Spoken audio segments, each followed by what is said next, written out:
Hello and welcome everyone to the day two of our Transformation in Action Week presented to you by Skillsoft in association with People Matters. I'm your host, Pallavi. Today we're hosting a virtual panel discussion on the topic Bridging Skill Gaps with Blended Learning, Strategy, Execution and Impact. Blended learning integrates digital technology and traditional instructional methods to create a comprehensive and impactful learning experience. Apart from offering a range of learning formats, actively engaging with employees and their managers to collaborate with the right skill transformation partners, there are several key focus areas to make learning more impactful. I'm very excited to introduce today's power packed panel of experts. Let me now start introducing my panelists. First, joining us is Govind Srinivasan, Global L&D Leader, Conduent, Learning Leader in large multinational organizations such as IBM and Conduent, formerly Xerox Services, adept in establishing and managing multi-million dollar learning and knowledge operations with extensive experience in learning strategy and transformation, performance learning, consulting, design development and deployment of learning and knowledge solutions. Welcome, Govind.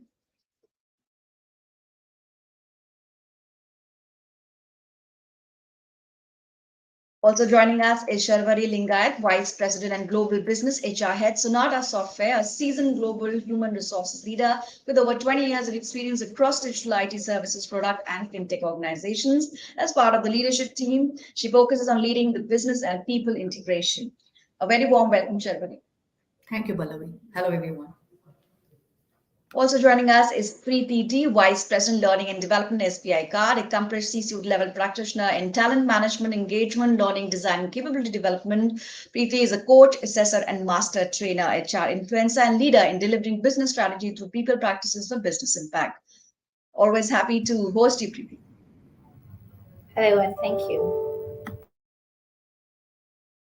So, along with these three experts of ours, we also are being joined by Ankur Gupta, Vice President Marketing Skillsoft, who will also be moderating this panel discussion. Let me take a moment to introduce Ankur. Ankur Gupta, Vice President Marketing Skillsoft. He's an accomplished senior marketing professional with over 2 decades of industry experience in strategic planning, field marketing, brand management, demand generation, business development, digital marketing, and operations. Very warm welcome, Ankur. Thank you, Pallavi. Well, before we get on with the group discussion, I would like to invite you to, set the context for the whole discussion and a little bit more about the Transformation in Action Week. Over to Sure. you. No, thank you, and a very good afternoon, everybody. On behalf of Skillsoft, I would like to extend a very warm welcome on the day two of Transformation in Learning Week, which is hosted by People Matters along with Skillsoft. Today, we are hosting a very insightful session, as you heard from Pallavi, on such an important topic, which has been rapidly changing and evolving in the corporate learning landscape.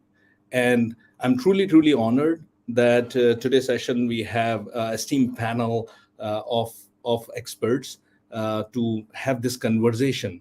While when we really look at what's happening in this era of marked with unprecedented technology challenges or economic uncertainties or changing the workforce dynamics, there is a continuous need of learning and upskilling and reskilling, and that has become very, very critical. The business environment is constantly shifting, we all know, and organizations must adapt to all these changes very, very swiftly. However, this adaptation really hinges into one fundamental element, right? The knowledge and the skills, especially around the workforce, and hence skills transformation become a very, very important agenda for today's organization. And thus we actually created this whole week, which touches various aspects of skill transformation.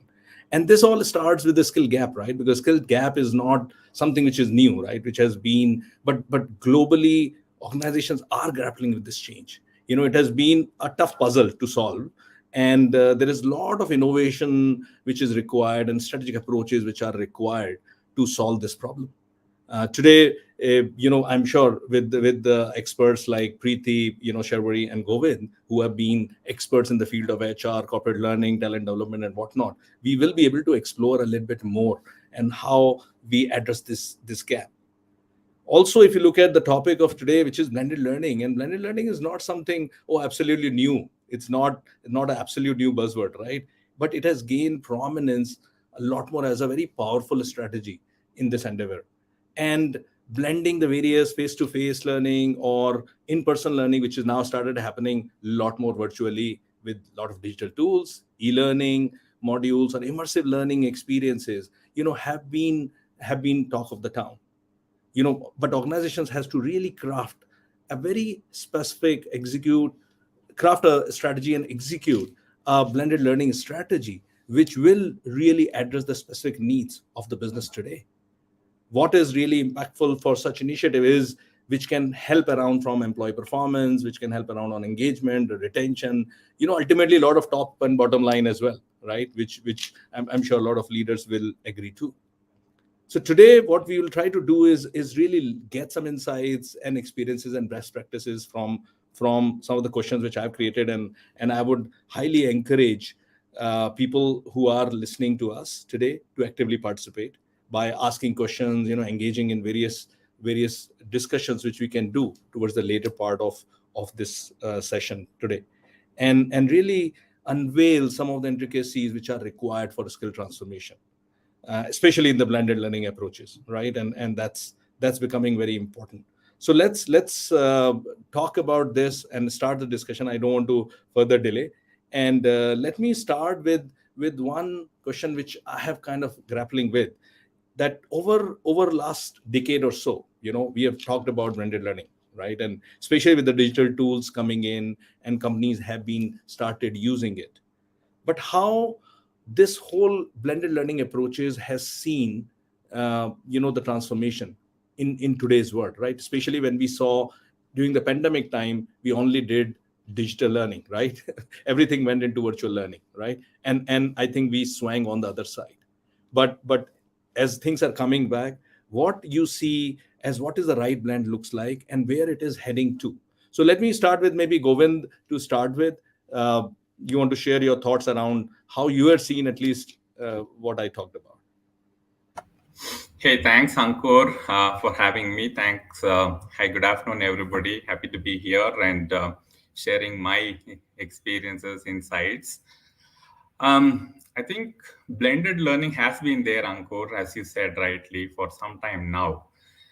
And like everything else, things evolve, and blended learning has evolved and has evolved more quickly in the last couple of years than before.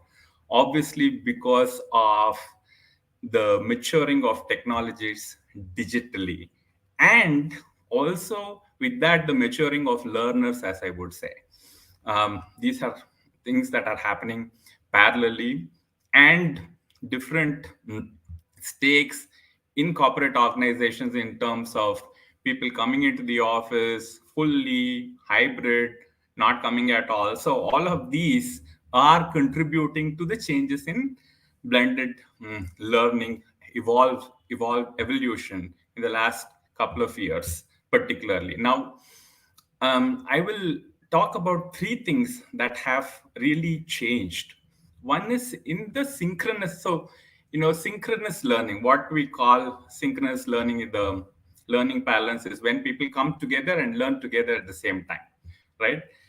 Earlier, a lot of synchronous learning was happening as, in fact, blended learning was a lot of synchronous learning, a little of asynchronous learning. Now I think there is a significant shift to a lot of asynchronous learning that has happened of late. So that is one change that I have seen. Clearly, there is a shift, like in case of digital learning, where the pendulum, as you said, was swinging fully to the other side. In blended learning, also, there were components which are all digital, and now there is a mix and match of components. So there is a shift, and it's somewhere in the middle. I cannot exactly say what the percentage of synchronous learning is there and what percentage of asynchronous learning is there, and that depends on learning objectives and what skills you want to learn and all of that. So that is one change. The second one is the the synchronous part itself has seen a change, where a lot of it was in face-to-face, in classroom, workshops, and all of that. But many of the synchronous elements are become virtual now with the instructor-led virtual training, or VILT as we call it again in the learning parallel. So that's the other change that I'm seeing. So it's not that people always think of synchronous learning as coming into a class together. It is a lot to do with virtual instructor-led learning as well.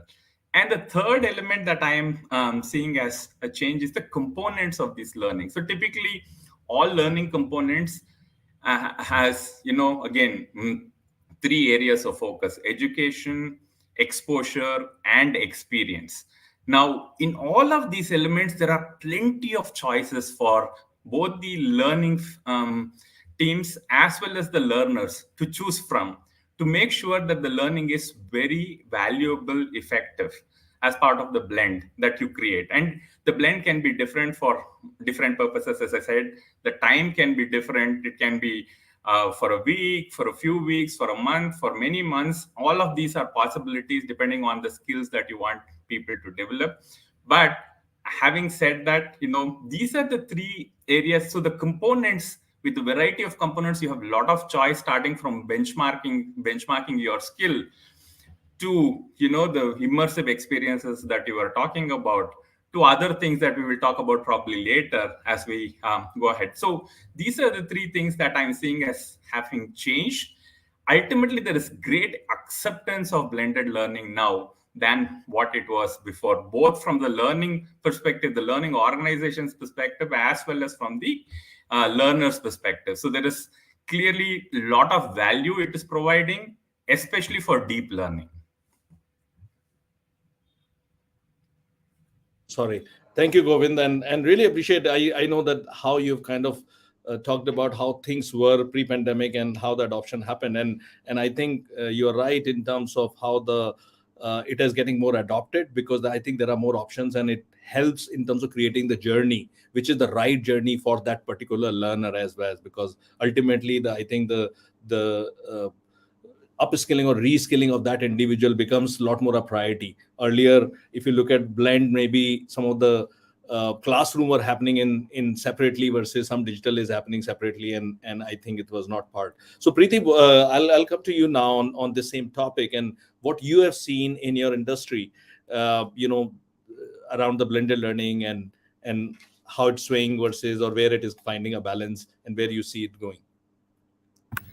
Shirley, thank you so much. And I think both of you have very well put in terms of the progress and the evolution that we've seen in blended learning.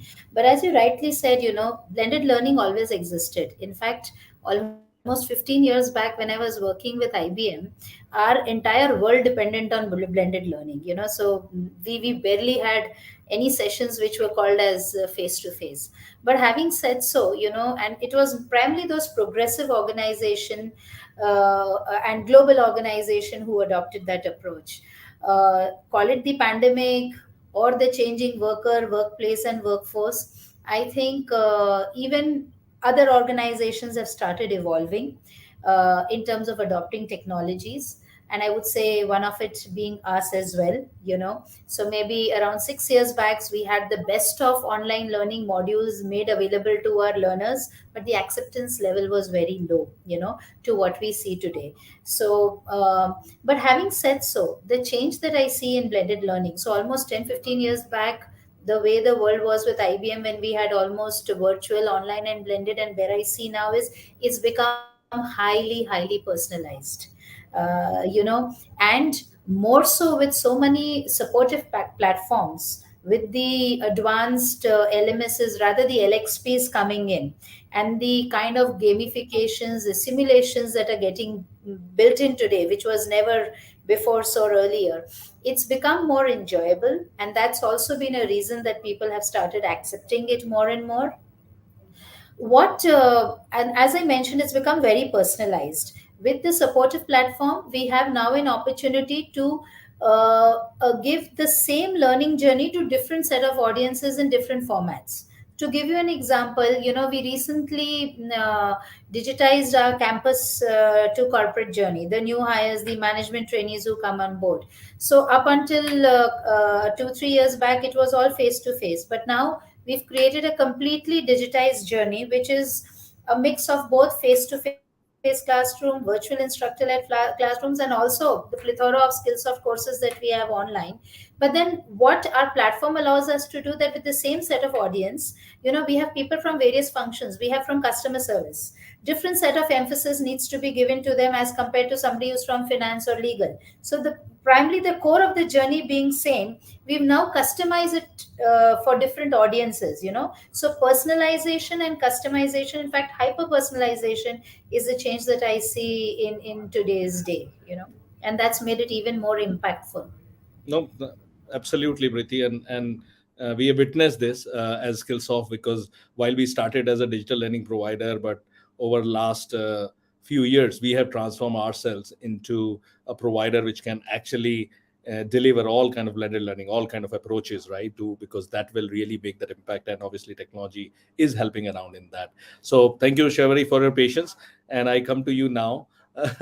On the same topic, how you seen, you come more from a HR side of and more organization development and those areas. How you have seen that impacting in your last decade or so? You seems to be on mute, Shawari, I believe. Yeah, thanks, first of all, having me, Ankur, and thanks, Govind and Preeti, both of you. I think those insights were very good. I'll just, instead of decade, I think me being part of IT industry for 2 decades, digitization was always there, more or less. But I think during pandemic, it took a front seat, I think from across industries, I must say. And in IT industry, obviously, we were working from home little bit here and there, but I think during pandemic, it was almost everything was remote. So our workforce was in need of self-paced training. They wanted some kind of personalization. They were in remote work environment. We as an organization, we were in need of scalability in terms of having future ready workforce to cater to business needs. So all of that put together, and on very human side, though pandemic created a lot of ruckus for human, in physical mental health, but IT industry point of view, I think business point of view, we were growing, unlike other industries. There was a talent war. We needed right candidates at the right time with the right skill set, which was missing. So I think digital learning really helped us a lot in terms of volume, in terms of getting ready for future business deliverables, right from involving the workforce as well as the leaders and the entire organization put together. There was a lot of collaboration which was needed. I think it has helped. But whilst I said that, I am not ignoring the fact that the classroom training, the traditional way, at least, the segment of at least campus trainees, okay, or campus hires, that will still be there, because someone was talking about the collaboration. That collaboration, I think, it plays a very critical role at the time of, beginning of your career. So I think that will remain there. But at the same time, if you want multi-skilled, workforce, I think digital learning really helps, and various platforms and tools are there. And Ankur, I was talking to you earlier also. Every we are partnering with various global leaders in this space. But I think each and every organization has their own LMS system also, which was playing a critical role earlier. But since the time, I think pandemic, everyone realized the importance of utilizing these platforms, and lacks of trainings available. Today also, I was talking to set of population, and the offerings are great. I think each and every individual can customize his or her learnings. So that's the great thing to have when it comes to digital learning space. Yeah, Agree. that's what No, my thank you. Thank response. you. No, thank you, Shavari. And I think you brought a point in terms of, I think, how the digital learning obviously have been fast paced. But yes, Yes, there is things which are coming back, and especially around the deep learning areas where you yes, have to go in a blended more, and people, that's where the engagement comes in. And I know there is, it's a balance which you have to kind of create in between, right, between the variety of modalities which really are looking at. So Preeti, you did talk about some of the things which have been, you are doing, especially in the course, but what kind of challenges which you have seen while there is a swing which happened on the complete digital side, and now adopting the right balanced blended learning approaches, what kind of challenges you and how you're addressing that, if you can share some lights on that. So, challenges have been on two fronts. One is the people front, of course, and then, of course, the technology front, which has always been there. On the people front, I think it has predominantly been in terms of driving the mind shift change. For an organization where, classroom learnings, 4 days, 5 days away from work kind of a concept that prevailed, to a concept where we say, okay, even if you want to do Python lab, you can still sit on your laptop and do it. You at your own comfort. You don't need to come into the classroom. So it was difficult, and it's not just it was an issue with our millennials as well. Surprisingly, if you would say that millennials are very tech savvy, but in an industry like us where our millennials are primarily customer servicing, collections, feet on street sales people, working round the clock on their systems or out on the market, they would at any time welcome a break where they would be 3 days, 4 days in the classroom and learn and come out, rather than say that, okay, now you can learn while you are at work. So the pleasure of being away from work has been taken away from them. So I think that has been the challenge. So we had to drive a mind shift change, but while driving this mind shift change, and when we said, okay, learning on your tablets, on your phones and laptops is going to be equally interesting and engaging as you would get into a classroom. So building that level of interest, bringing that level of collaboration. I think you also mentioned that how do we drive collaboration. So even if they were in a virtual classroom, or they are doing a class on our online curriculum that is available, we would create communities and cohorts of that on our LMSs, where we would probably put a question, drive an engagement, create a WhatsApp group. So these are ways where we create that interest in people. And I think one thing has been very critical in driving this mind shift change. When we were in the pandemic, most of our employees were feet on street, scattered at remotest location, away from family, probably surviving on glucose biscuits and Maggies. And that's where we heard, that they were going through major depressions, having nowhere to get out, just locked up in one room in some of the remote location. And that's where we leveraged Microsoft Teams, and we launched something called the radio channel. And we would go live every day at 11 a.m. in the morning, and encouraged everybody to log into that either from their phones or tablets or laptops. Some people even didn't have access to laptops. And that was the time when everybody in the organization pitched in. There used to be health updates, business updates, some kind of quizzes and stuff that we rolled out. That's how, slowly and slowly, I think that culture started changing, when this is thought that even this is another way of doing it. So driving high levels of engagement, adopting multiple approaches, and even while you've taken away the face to face intervention from them, substituting it with equally interesting and engagement elements within the workshop, I think that's been the driving force. And when it comes to technology, I would like to say that L&D, when it comes to selecting a technology, can never work in silos. So collaboration with other departments in the organization, especially your IT department and other business leaders, when you are building in a technology or even getting in courses, I think that has been another way we've been able to drive this smoothly internally. Agreed. No, agreed. And yes, it is. The experience has to be equally good, and that's how I think a lot of classrooms have been converted into the virtual classrooms, because obviously there are certain set of benefits which you come in. So Shavari, I know you did talk about a lot of adoption of the digital things, and did you saw any other challenge while obviously there was a digital thing coming in, then the VILT, because the VILT will happen in the cohort of batches? And is there any other best practices which you have deployed to address some of the challenges in this new era? See, what in my past life, what I have done is it's a proper combination of your legacy stuff, which is like classroom training, and there we were talking, we had those community learnings together. Okay, so the moment you create such kind of communities or groups, later people together, I know that, see, and I was thinking when Preeti was talking about, there is, my dad always said that there is no tomorrow. So when this digital, platforms are there for learning, I have come across, employees will say tomorrow, tomorrow, tomorrow, and that tomorrow never. I mean, it reached a level where it became a challenge for that employee as well as the organization as well, because not all the organizations are doing charity, right? We need to deploy people with the right skill set. There is a commitment to customer, everyone.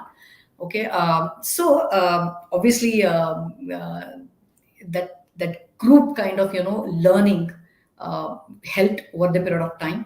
We had a lot many issues. I think all of us, when this pandemic was happening, everyone was remote. I think staycation came in picture then only. So people thought that they will upgrade, upskill. It didn't happen the way we wanted. We always had challenges. If we had in fact, we created classrooms, virtual classrooms as well, for specific training programs. But that attention span, when you are in virtual world, was a major problem for all of us. It's not just about learning, and at times when you are in meetings also, it happens that our attention span goes here and there because there is a distraction. So similar thing we also came across, and hence we introduced monkey kind of surveys wherein you will continue to ask some questions, related questions. Then you and this generation is of instant gratification or instant Yeah. yeah, so we came up with point system based rewards. So Indeed. various kinds of things we tried. Yes, I'm not here to generalize anything, but I think there is a set of population in this generation also. They are very, very responsive, very, very career minded, ambitious. They want to do it all. In fact, this generation has lot many multi technology or multi skilled people. I must say that, and I really appreciate this generation. And obviously, they have lot of avenues to explore and do lot many things. And I think it is okay also. Earlier, the people were, if you are Java, you are Python, you are this, you are known like that. Mainframes, you are known for mainframes. That's not the case now. Specialization and specialization in various technologies is the mantra these days. I think Yeah. that's what No, I thank talked about. you. No, thank Yeah. you. Thank you. Thank you, Shavari. And yeah, you touched upon a lot of important areas and how, people are looking at more from a career growth perspective. And I think Preeti, you and Shavari talked about the community of practices and things like that, where when you put people into cohorts, right, there is more motivation coming in. And that's where the whole concept of, I would say digital coaching or group coaching is started coming in, because that will start showing which path they are in and what they are kind of doing and what path. So coming to Govind, I know he has been very patient. And Govind, I come to you on, and while we did a session yesterday under the same week on generative AI, and I know that generative AI is a big keyword, and there's no session happening without that keyword. But how you are seeing, this generative AI playing a role in terms of helping around from a blended learning approaches, and while we are as a Skillsoft are trying to do certain stuff, but we would like to understand from you how you are seeing this as a game changer, which can really personalize the training and make it more impactful in that blended approach. Sure, Ankur. So we have had AI for a long time, right? And we have used AI for personalization. I think Preeti referred to personalization a few times, saying that that is important.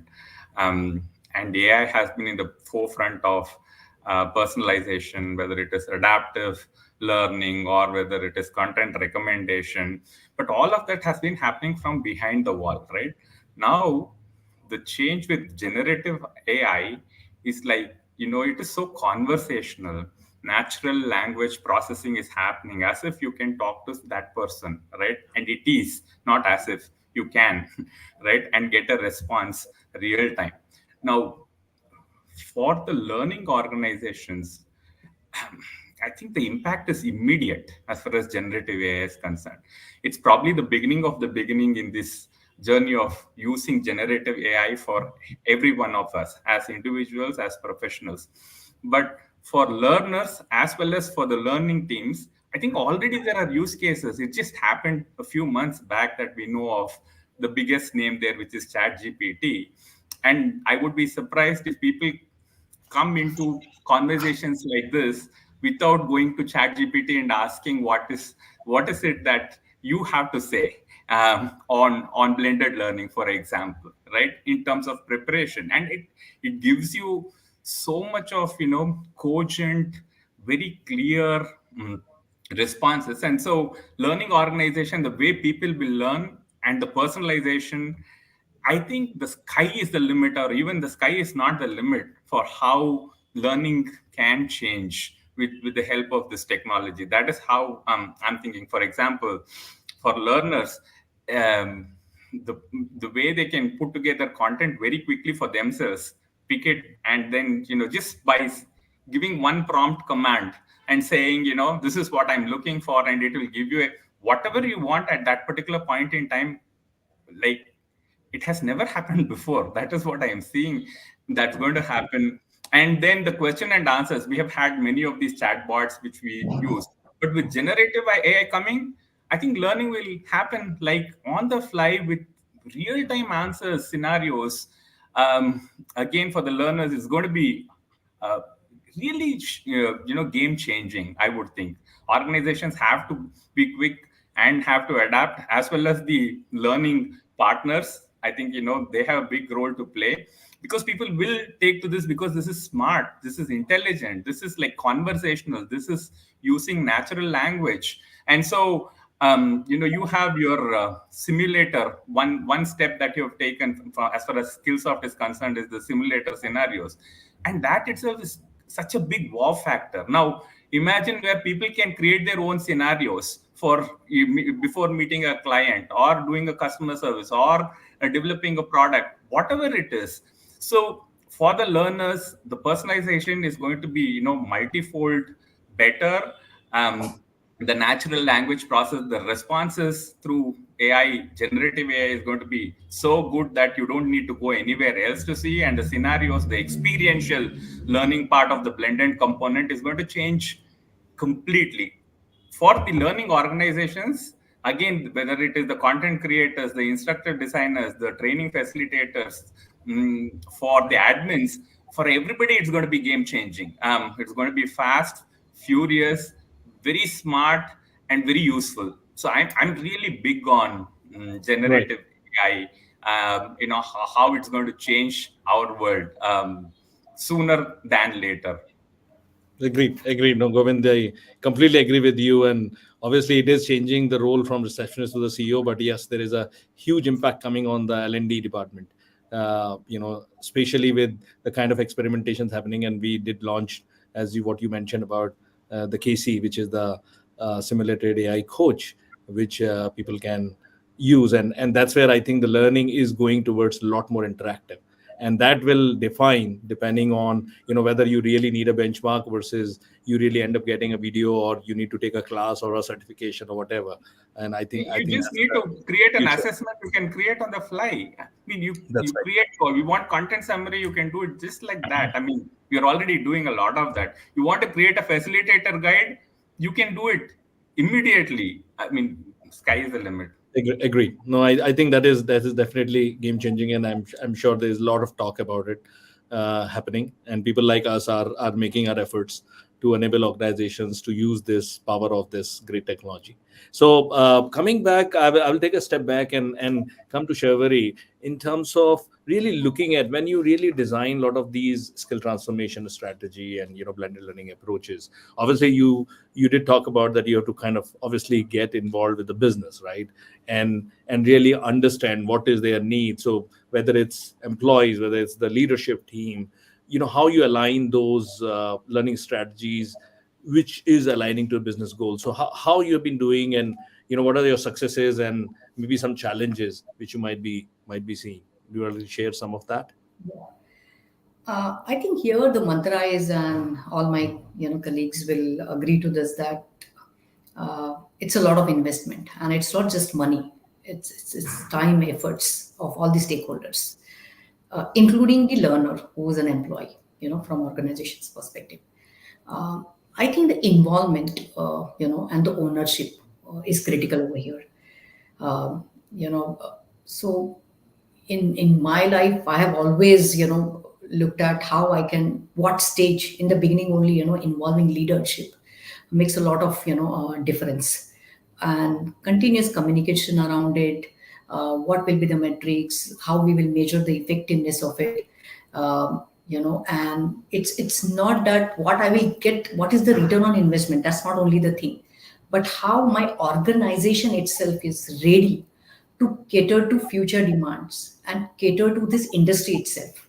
Okay, because we as an organization now and in the past also, believe in creating something really big and different, and adding value to this industry itself, creating various IPs and innovations and all of that. That's what we believe in.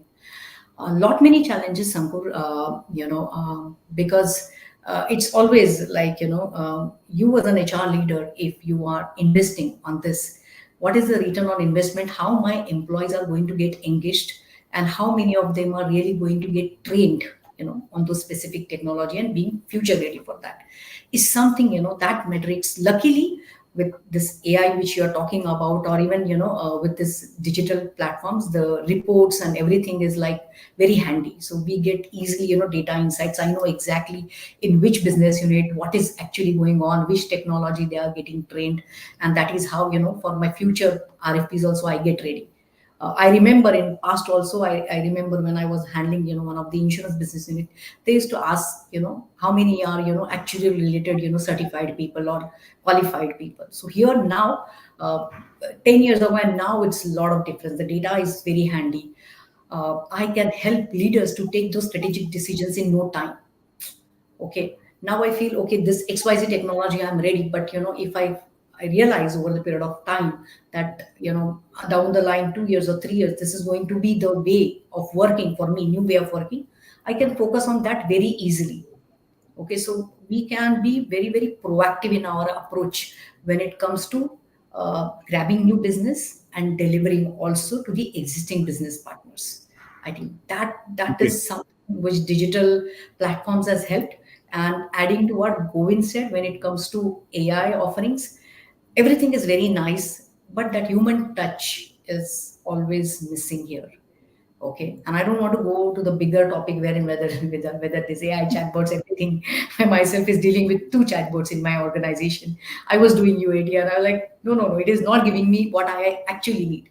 Okay, but it evolves over the period of time, right? Agree. And it will be there. It is not that 100% it will replace human beings, but yes, at least 60-70% also, we are more than happy. So here again, it is very, very cost effective, because at the same time, many, your learners can be there and they can learn, being future ready, catering to the customer, and well before time. I think it is overall, it is nice. Challenges, as I told you, is the investment, and are people ready? Even if I as an organization ready to put, money to have that particular platform, I should have my employees or learners to be ready to at least make the best of use of it. Okay, that's Agree. the whole challenge, and it is. I think most of us are facing that challenge, and especially in this remote area, because you don't get to see people. And there is, whether we like it or not, employ any human beings. I think if you see others are doing, you become, competitive in certain way, and it gives you, kind of motivation or inspiration you draw from other human beings. Excellence. Agreed. And I think a lot of this is kind of enabling in the digital platforms, Yeah. and with the leaderboards, with the kind of badging, Yes. instant gratification, Yeah. what you talked about. I think that keep on motivating. But you rightly mentioned about some of the skills, right? And how you are showing it to the leadership, right? Because now you can pinpoint, because once you have a platform which can take care of most of the needs and everything is in the journey, then you have a lot more visibility of what skills you have, what are the skill gaps you have, how you are filling it, how you're moving your people, because while we are having still roles in the organizations, but it is going to the skill economy, and every role is defined through the skills. So I think that's where we are getting into that mode. And I think it becomes a lot more easier when you have the right data which you can show to your leaders to take the decisions, whether it's an investment on these things or like the time which people spend, right? And they are seeing that growth coming in from a reward And perspective. another thing, I'm sorry to interrupt, which important part which I missed is the proficiency of each competency or each technology or each stream. It has become a little easy when it comes to natural language, the assessment which happens on the go. It helps, and it needn't go to the manager or anyone. If as a learner I get to know immediately. I understand where I stand and what more I need to do. So that is Agree. like very interactive on the spot.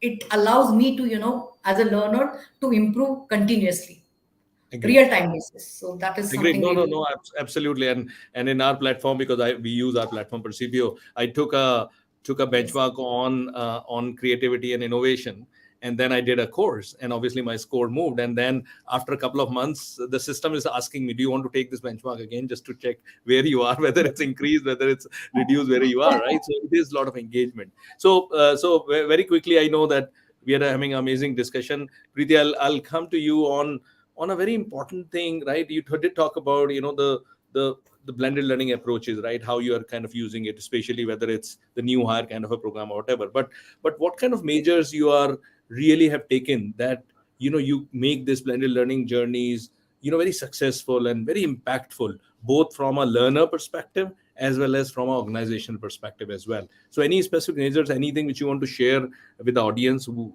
will be great beneficiary of this? So, whether it is blended learning or any other format of learning, I think the success of it lies when it's been co created. So, and when I say co created, means we have consulted with the learner who's going to undergo this program, with the business that requires the particular program, and the vision of the organization. So, all our training interventions and whatever journey we've designed has always been in tandem with the business and the stakeholders. So, very clearly detailing and outlining that why and what is it that we need. And after we've completed this journey, what is the change that we are looking at? It could be a behavioral change, it could be a ROI, or something that needs to change in business itself. But what is it that we are going to turn around? And that's very, very clearly nailed down at the start of any such high end learning journeys, especially which is spread. Blended learning journeys are usually spread across a time frame, in our organization at least.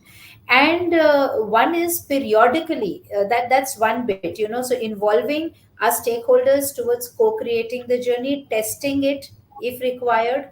Second thing that we do is that we always ensure that anything that we are launching for the first time, we administer it to a pilot batch.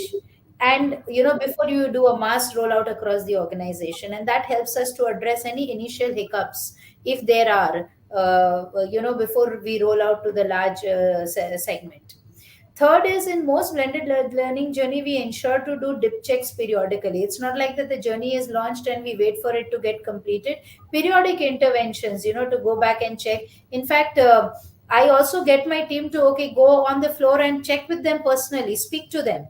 How are they experiencing it? If they're not present in Gurgaon, please make a phone call to check how they are receiving it. So that's another thing that's very critical. And the last one being, which I stated earlier, is when it comes to technology, at least it is important to understand that we need to bring in technology if it is a requirement, and not because it's a best practice or a trend elsewhere. How beneficial it's going to be within my organization, understanding the culture today, whether it's going to fit into the current culture, and addressing any gaps and sensitizing the people even before you launch any such thing, so as to have their acceptance. I think these are a couple of things that has helped us navigate through this. Sure. No, thank you, Priti. And Govind, do you have any additional points around, the various things that you might have done to make your blended learning journeys successful, or as Priti shared? Yeah, I think she made an important point on co-creation, which is absolutely essential, taking all the stakeholders on board. What So currently we are doing a blended learning program for 12 months. one for just for people leaders to get ready. So it's like a huge lot of time with lot of interventions, both experiential, social, and education. So the struggle is, if we the most I think the other important thing is communication. If we communicate clearly as to what is available, where and how, and despite all of the technologies, sometimes the technologies are too many for people to kind of understand, and the integration, the seamless experience they will get if our communication both to the business leaders and to the participants are absolutely clear, and make and communicate more than less, right? Even if it becomes a little more, and use all channels to communicate, the social channels, the email, digital channels, and she spoke about doing check-ins, asking, calling up people, asking. So communication is where most of the troubles will go away. That's where we have been having struggle, and so we are kind of, because it's a long program, and with that comes elements of lot of different people getting confused about what is where and when they have to complete, what has to be done, and all of that. So Great. that's another No, element. no, absolutely. Communication, Absolutely. communication. Yeah. No, I think communication, and I think you did also touched upon the seamless experience, right? Because if things are happening in a journey across a much seamless experience under one platform, one login kind of thing, I'm assuming which is Nirvana, right? Then obviously it becomes a lot more easier, and everything kind of comes. Even if it's a AI coach coming in, it is part of that whole experience and the journey, because ultimately you're not getting really confused. But you rightly said that obviously L&D job, I keep on hearing this in various conferences, that L&D job is also to a corpcom job, or a communications job. If they, and it is not about just about the program, but about the value which these programs bring in their careers as well, right? So because people are looking at what's in there for me. So I know I have tons of questions which is One still other there. quick thing Yeah, is sorry. that the leader commitment and participation in this program is very important. Otherwise, things fall flat. You make sure there are leader talk sessions, either through fireside chats or yam jams, or through phone, or whatever technology you use. Involve the leaders again and again, so they know that their teams are investing, and it is not only the metrics that we show them later, they need to feel that it is working on the ground. Agreed. That's the other thing. So involving leaders, getting their commitment, they being accountable is very, very important. Otherwise it will be just a check. Agreed. And I think you rightly said that a lot of times when you're really creating a culture of learning, and we all know the culture flows from the top, right? So I think it is very, very important to have the leaders signed up, and that's where the co-creation comes in. What Preeti talked about, or Shavit talked about, how you collaborate with the business. So if business signs up, and that really helps to take it down, and everybody takes it really seriously. So with this, I will call back Pallavi, and would like, I know there is tons and tons of questions coming in from audience, so we should address them. We have a steam panel here live, so let's, Pallavi, why don't you take those questions? And Thank you, Ankur, and wonderful conversation. We wish we had more time, but in the best interest of time, we are planning to take few questions that our audiences have already shared. And I'll start from the bottom. So the latest question that we received says, in the context of skills transformation, how do we ensure that the learning initiative align with the evolving needs of the organization and the job market? So, Ankur, who would you like to nominate for this yeah, question? whoever want to take it. I can speak about it, but I'll let his leaders speak.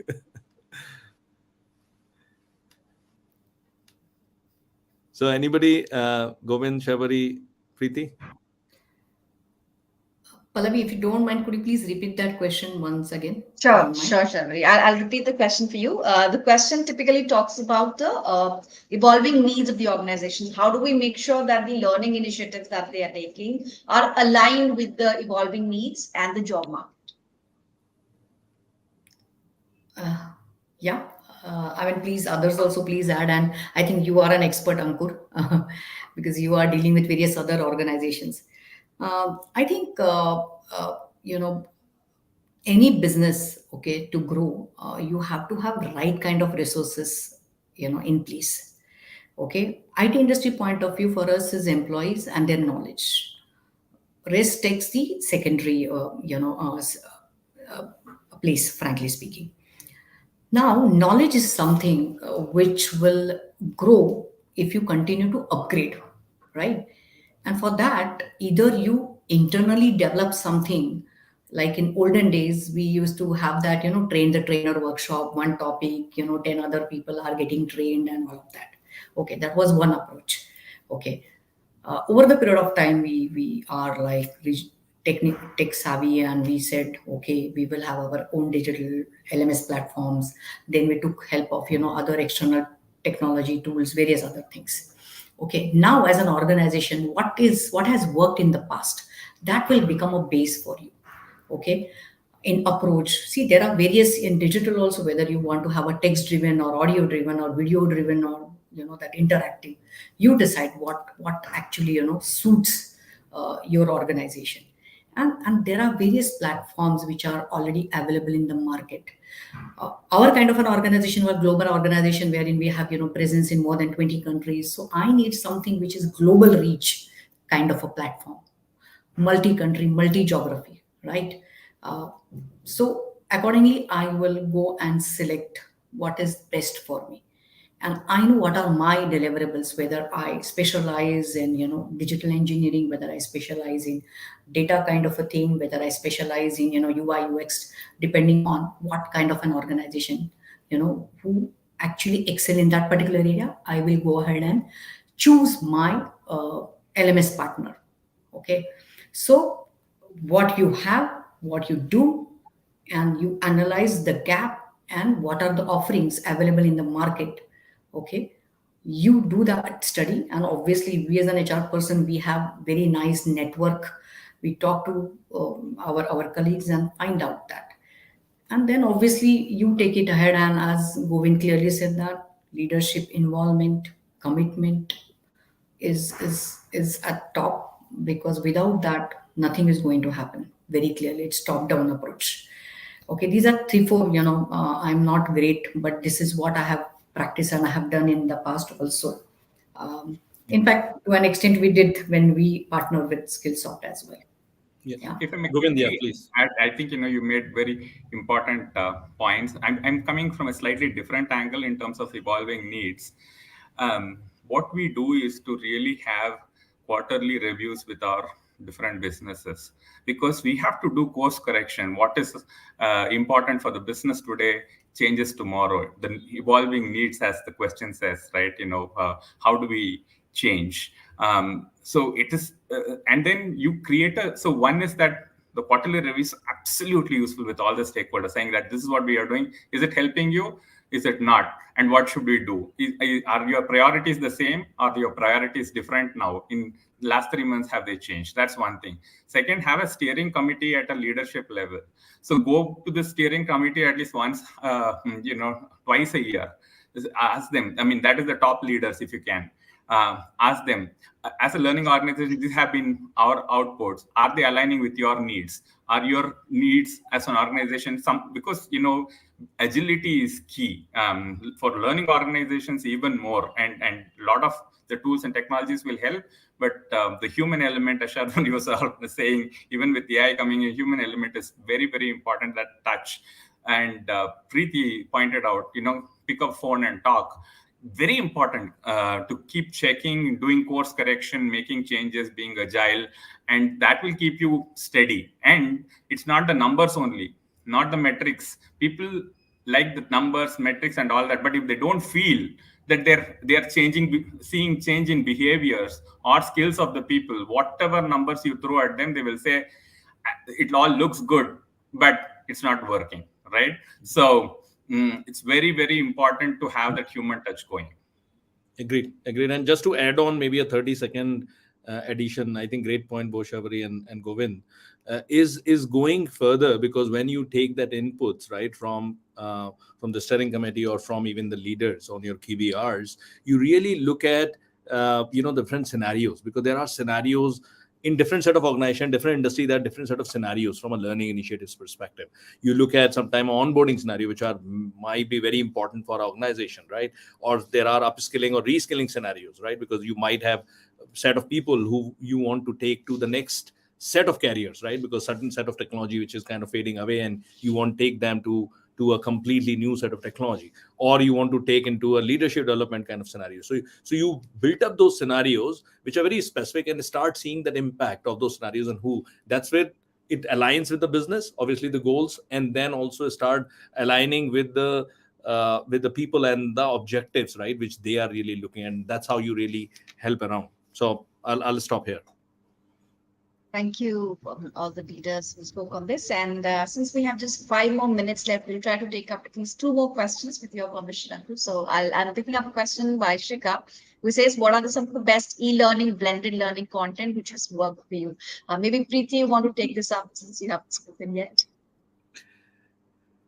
Yeah. So again, there is no one remedy that fits all organizations, and rather, even within the organization, there is no one training program that fits all. So, in terms of what is going to work best for you is a call that you have to take in tandem, in collaboration with the requirements of your business, the requirement of your organization, and the industry that you are in. So for example, in an industry like us, we are into the credit card industry. We are highly focused on internal securities, in compliance trainings. So I think our focus is primarily now. So of late, we've also realized that with the rising frauds that are happening in the workplace and the marketplace, our focus is now on bringing content for driving awareness across the organization. And since we have to drive mass awareness, e-learning or blended learning or on the go learning is what works best for us. But to say that what content has worked best for us is not going to be an answer to every other organization or industry. So you've got to understand what is your requirement, what is the need, and then also do an audience analysis with whether that particular audience is going to receive it well on through via an e-learning mode, or whether a blending learning mode, or you need to get them into the classrooms. So these are questions that you would need to first answer before you identify that what's going to work best for you. And once again, collaboration is the key. And in fact, I wanted to also make a point, to the previous question. While all our esteemed panelists made very pertinent inputs, I just wanted to highlight that L&D has to work very, very closely with the talent acquisition teams and the performance management team. And I think that's what is going to enable us to make informed decisions. Well, thank you, Preeti. And with your permission, I'll take one a last quick question. Sure, Govind. I think I'll just read out the question, then you can add on to your point so that we don't miss out. So the question says, when it comes to selecting external partners for blended learning-based skills transformation, what criteria or considerations do you prioritize in making those decisions? So Govind, you can take up this question as well and add your closing comments here. No, I was just saying that, in terms of e-learning content module, look at benchmarks, assessments, and micro learning as availability as far as possible, right? Because they are today very much needed for any blended learning component. So e-learning, look at these components, whether they are available for you. As far as this question is concerned, I think earlier it was probably Preeti who said that when you're checking out vendors, make sure that you have all the stakeholders' input. That is, they check out the content, and so the business leaders make sure that the content fits the need. If you're looking for a content vendor, and the learning experience team, that not only the learning team, so create a group of learning champions who can check out, and taste how it works. It's very, very important, whether it is seamless, it is smooth, it is easy to use, all of that, intuitive, all of that. So don't do all the decisions based, and then the IT team, I think that was also mentioned. Make sure that the IT team is involved, because, the most basic thing is that, it is stays up all the time. It doesn't go down at all. If at all, it never goes down. It's very, very important. I mean, those basics have to be taken care of, which L&D may not have all the expertise for, right? So, and most importantly, are they invested in future technologies? Because technology changes happen so much, that is this company that you're investing in looking futuristic for you, for your liking. So those just on top of mind. So, thank you so much. Thank you, Govind. Thank you, Sharvari, Preeti, and Ankur for this interesting conversation and for sharing your perspectives on blended learning, how to make the most of it. A special thanks to all our audiences for being part of this discussion and for sharing some interesting questions. That's all for today. In the interest of time, we'll have to close this exciting discussion, but we are coming up with some more throughout the week as part of our Transformation in Action Week initiative. You can follow our website and social handles for more updates. Have a great day ahead. Thank you. Thank you. Thank you, everybody. Thank you. Bye-bye.